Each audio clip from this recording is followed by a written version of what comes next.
Hello, welcome to the latest Lukozer PC game review video.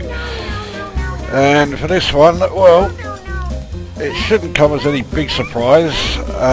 This is Shufflepuck Cantina Deluxe. And this is one of only 3 games I have that supports the good old Oculus Rift. Although since I don't have one, I'm not likely to find out what that's actually like. But this Race the Sun and everyone's favourite fanboy cunt-like ridden pustule Elite Dangerous are the other 2 that I have that support it. Anyway, that's almost completely irrelevant because even if I did have an Oculus Rift, using that to do a video review would be a pretty awful thing, because for one thing it would look diabolical in the video that you'd end up watching. So this was well, it was never actually called the follow-up to Shufflepuck Cafe, which was available on the Amiga and I think the Atari ST as well. But I mean, let's face facts, it is. Now the layout, as you can see, is quite different to the Amiga version. There are only 3 opponents here at the moment. This bloke's one of them. M4R No, I'm not going to allow myself to say what that 4 should stand for, so you can say it yourself if you want. So he's actually the second opponent. The first opponent he faces is this irritating shit here. This is Furry. As you can see, there is a mini quest that I need to do regarding him. I'll come to that in a sec. And the other opponent on this level is this one. You could almost say she's a blue bin. This is Harabed. She is by far the toughest opponent on this level, this floor. But there are a lot of other opponents. And you can hear that the music is, well,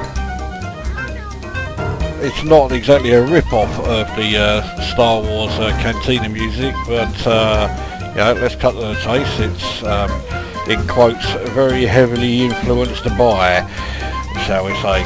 Anyway, this is the elevator which takes you to the various other levels. Now you have to gain enough points or creds or whatever to access the other levels. The top level here, which is imaginatively called the top, I don't have access to it yet. In fact, I have to obtain all of the spaceship parts from each opponent before I can get there. Now, just to clear that up, the whole story behind this game is that you've crash-landed on this planet, and your spaceship is completely fucked up, and you need to get all of the parts to repair it. As you can see, I've got 2 out of the 13 parts available. And in order to do that, you have to complete the various quests that each of the opponents give you. And in order to do the quests, you have to obtain the various parts of the biographies of each opponent, which cost various amounts of creds up until 500, and from there onwards they all cost the same. The first 4 cost 100, 200, 300, 400. Once you've got all of the biography parts, you then do their final quest, and that gives you the part of the spaceship that you need to get to the next level. Anyway, speaking of the next level, let's go up another floor. Now, here, the music sounds a bit more familiar if you played the original. On this level, we have 3 more opponents. We have this droid here who's a bartender. Doesn't look like he's willing to... Okay, here we go. So I assume that is 1S1 door. Again, I will not lower myself to giving it the well, what it's supposed to say. The next opponent is this bloke here, Scargoth, who is another drinker like that character from the first one, whose name I can't remember. And each of these opponents, as well as being more difficult than the previous one, they also have their own special moves. The final one on this level is this blatant Han Solo rip-off, Agharta. Basically, if Han Solo came from Japan, he'd look like this.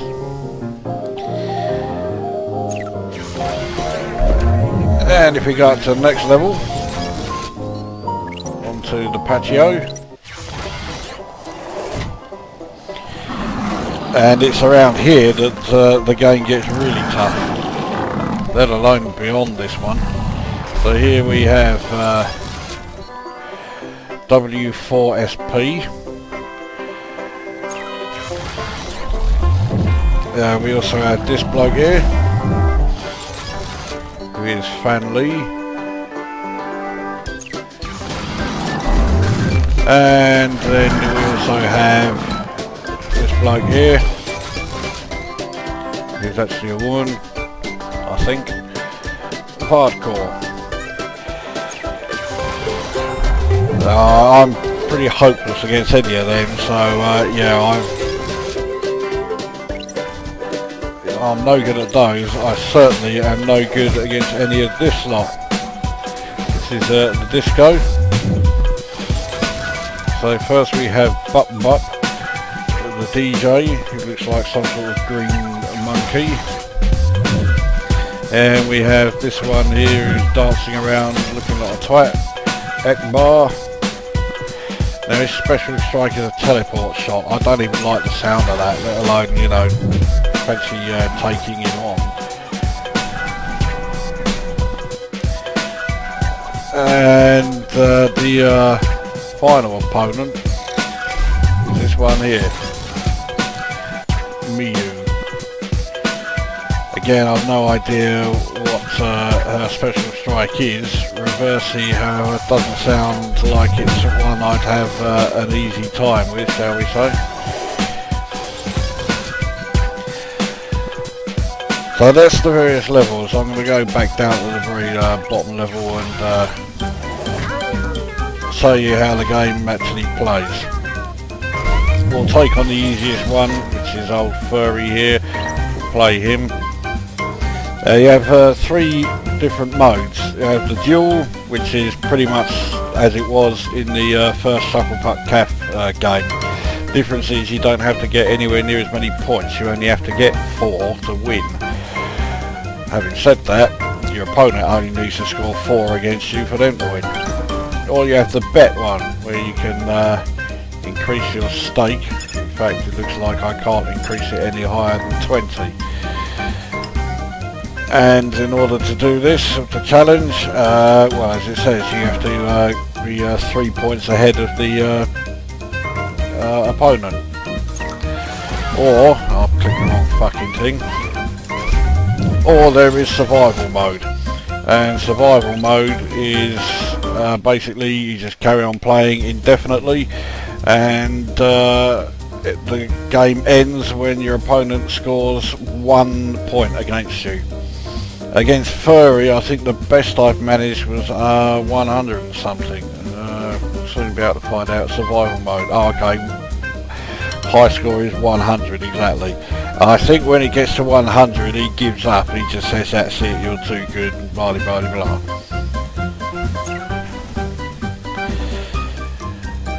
Right, now the creds here is what you use to buy various power-ups and what have you. This star here, I think that's just your general score overall. That's just, you know, used to get your rank and whatever.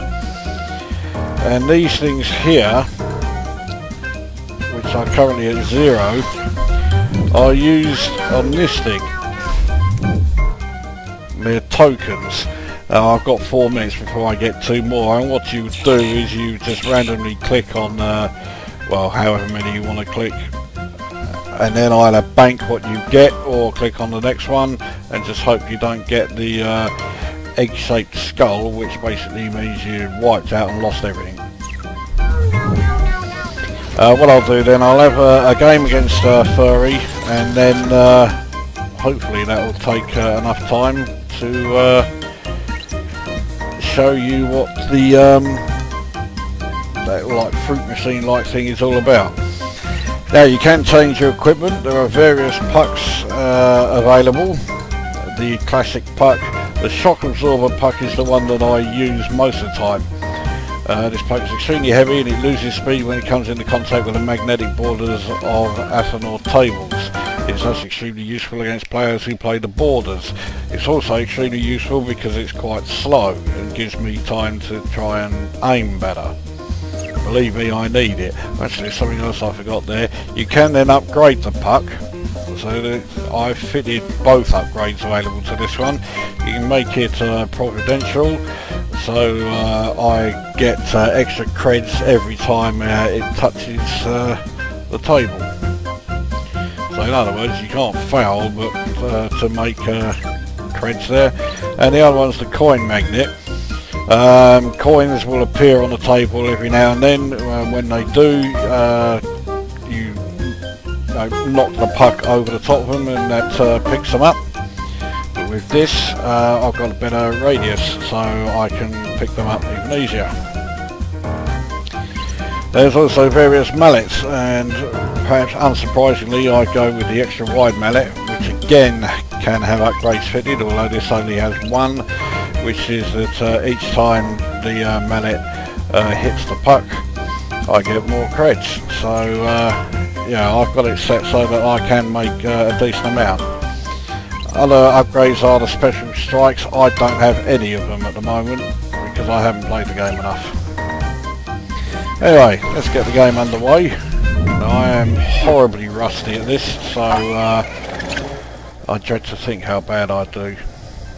Alright, here we go. Okay, well that was handy. Now I think with an ace, yeah, you get 2 points. Normally it would be just 1, obviously.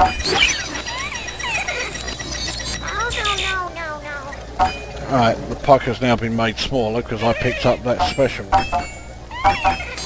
There we go, so that's a ridiculously easy win. So I get 202 creds for that. Don't get much of a score because, I mean, beating him is 0 challenge and it takes that into account. So if we then close out of here, you remember it's said that there is a the mini quest number 5. Now in order to get that,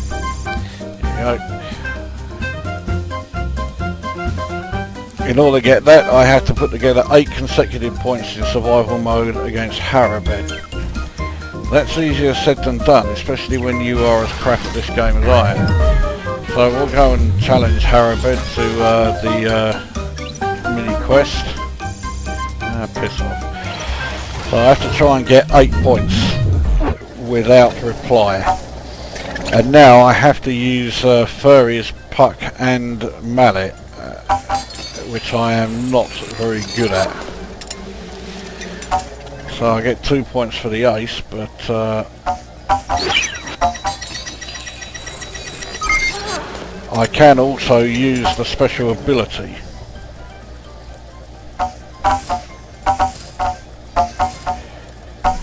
And that's how you do it.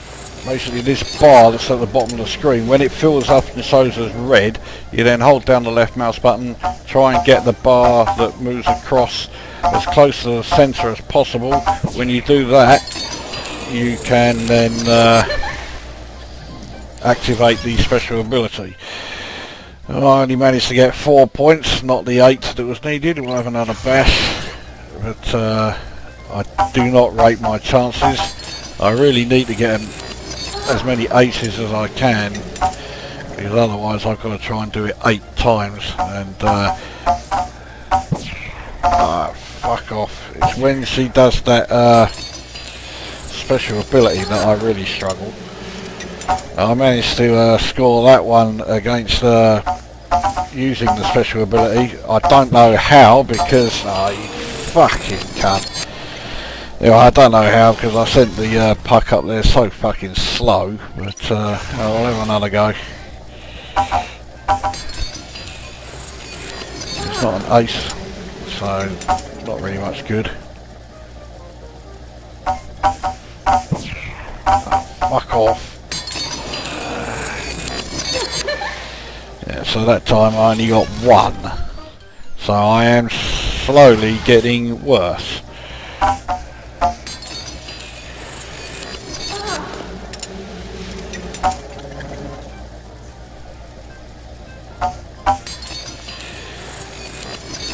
Well, a few more like that wouldn't hurt. It's not going to happen. There's no way I'm going to get 8 here. I've got 3. That's me doing well. I'm not even halfway. Okay, now I am halfway.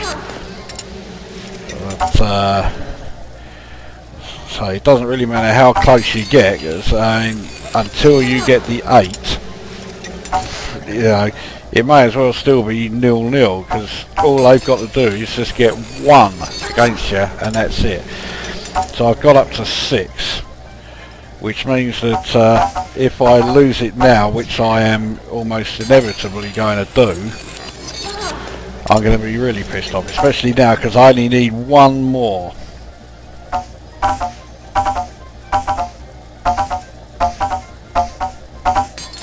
Oh, there you go. I was not expecting that at all. Yeah, about the my power then, fucking blue bin. Right, okay, so I did that. So I got 5 tokens, 514 creds and a score of 6,500. I'll take that. I'm now at level 48. You get additional bonuses every time you go up by 5 levels. So I still need to go up 2 more levels. Now let's see what happens as a result of that. Okay, the next quest, I've got to get 4 golds against him. That is not difficult. Anyway, I've got some... oh, it looks like I got a mission. Oh yeah, it's because I completed the quest, so I'll bank that. It gives us another 5,000 to score and another 5 tokens. So there we go, not bad. So I now have 10 tokens, so I can show you what the old fruit machine thing here is all about. Oh, and I've got 2 more tokens because the 4 minutes has gone. So all you basically do is just click on them randomly. So that will get me 1 token, and times 2 of any creds that I get. I'll try 1 more. Oh, fucking hell. Alright, well I'll bank that. That's 10 creds. That's 20 creds, fuck it, I'll bank that. I'll bank both of those, 100 creds, 500 score. That's the thing where you lose everything because oh, fuck off.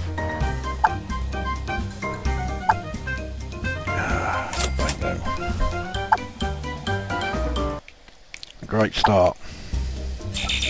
Okay, so that's me out of tokens, so that's the fruit machine done.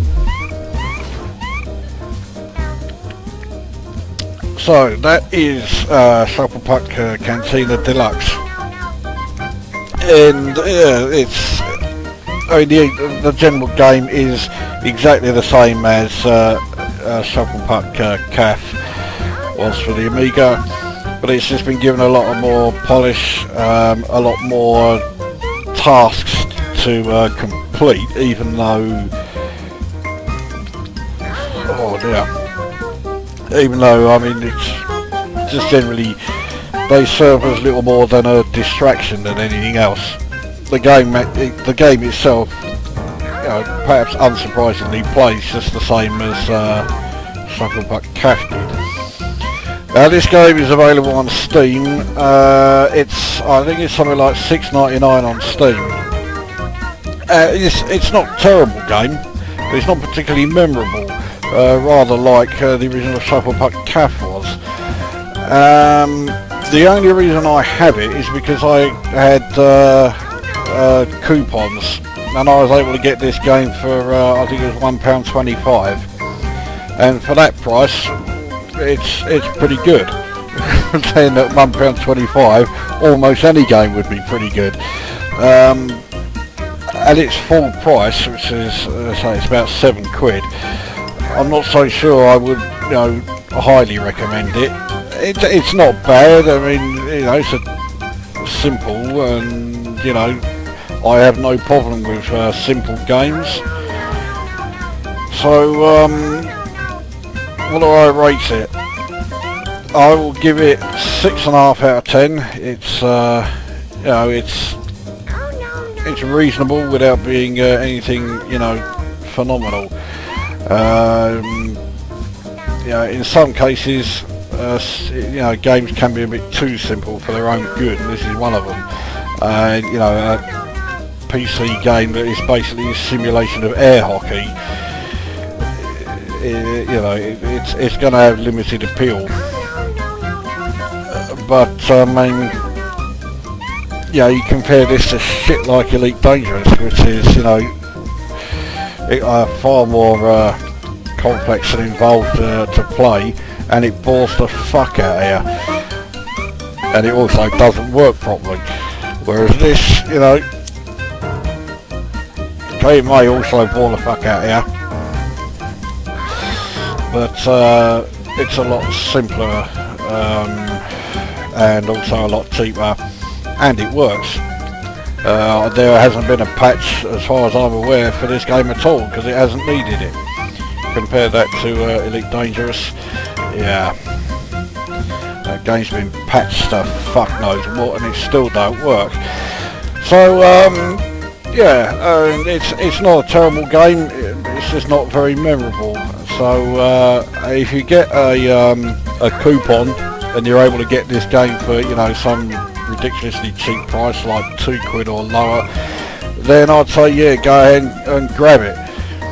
But at its full price, £7, well, I'd only say you get it if you are a huge fan of Shufflepuck Cafe, and I don't know too many people who were. So there we have it, Shufflepuck Cantina Deluxe, 6.5 out of 10, not bad, just not particularly memorable. So that brings this one to an end. We will see you at the next one.